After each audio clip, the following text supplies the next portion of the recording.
Hari ini kita akan membahas tentang kriteria sebuah aplikasi yang baik.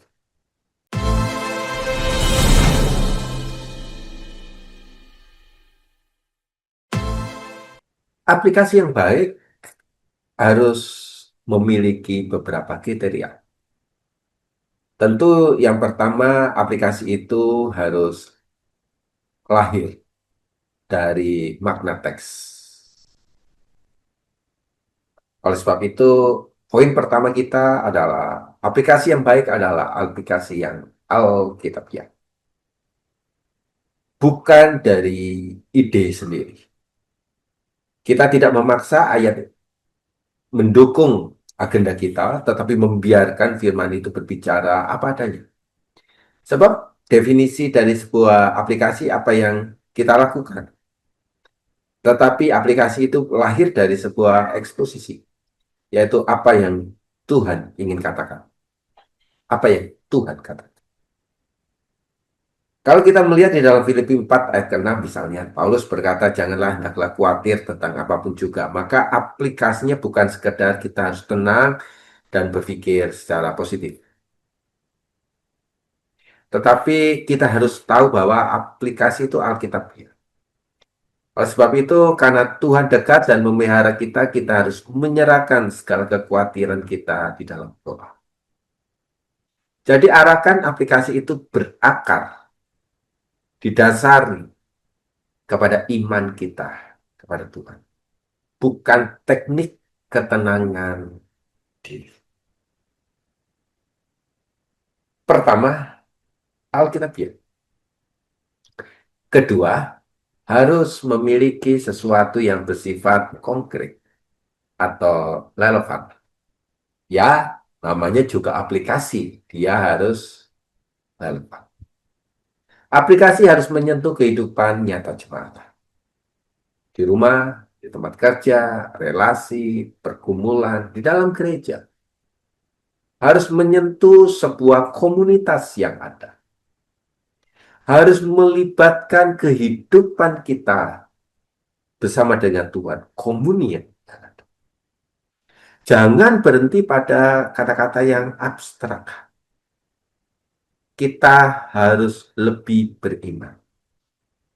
Tunjukkan bagaimana kita bisa beriman. Di mana iman itu dijalankan. Caranya bagaimana supaya kita lebih beriman.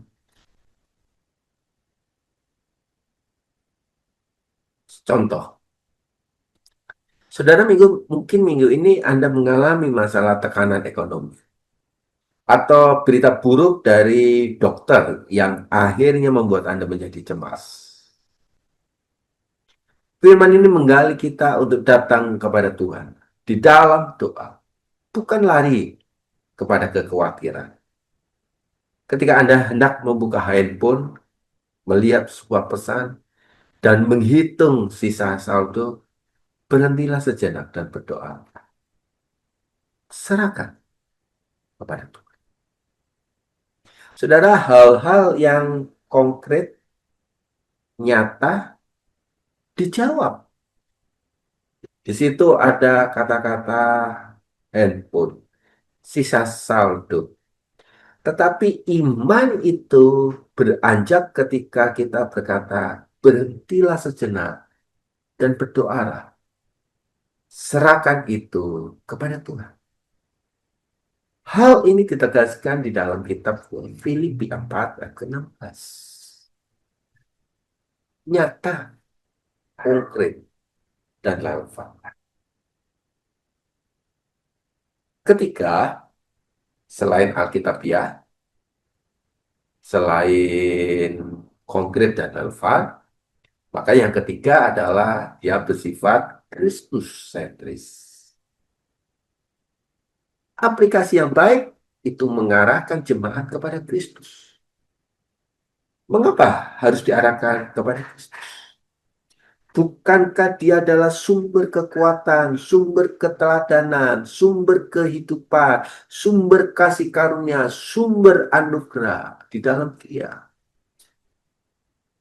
Kita tidak hanya berkata, lakukan ini. Tetapi kita harus tahu betul bahwa Kristus telah melakukan ini bagi kita. Saudara, kita bisa bersyukur dalam segala hal. Bukan karena keadaan selalu baik. Tetapi Kristus itu sudah menanggung salib bagi kita. Kita hidup di dalam Dia. Dia ada bersama dengan kita. Maka sukacitalah dalam berbagai kondisi, dalam berbagai situasi. Karena kita tahu Kristus ada bersama dengan kita. Juru selamat kita.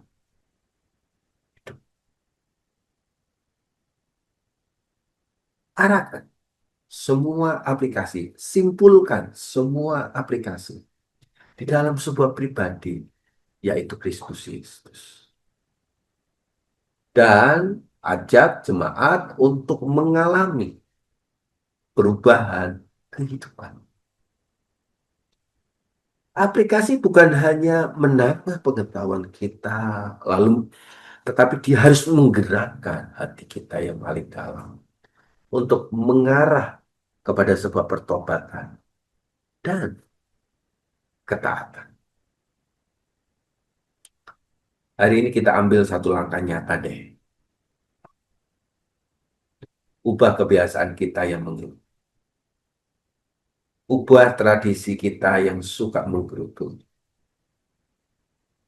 menjadi ucapan syukur di dalam doa. Tulis satu hal yang membuat Anda kuat. Ubah itu menjadi pokok doa Anda setiap hari.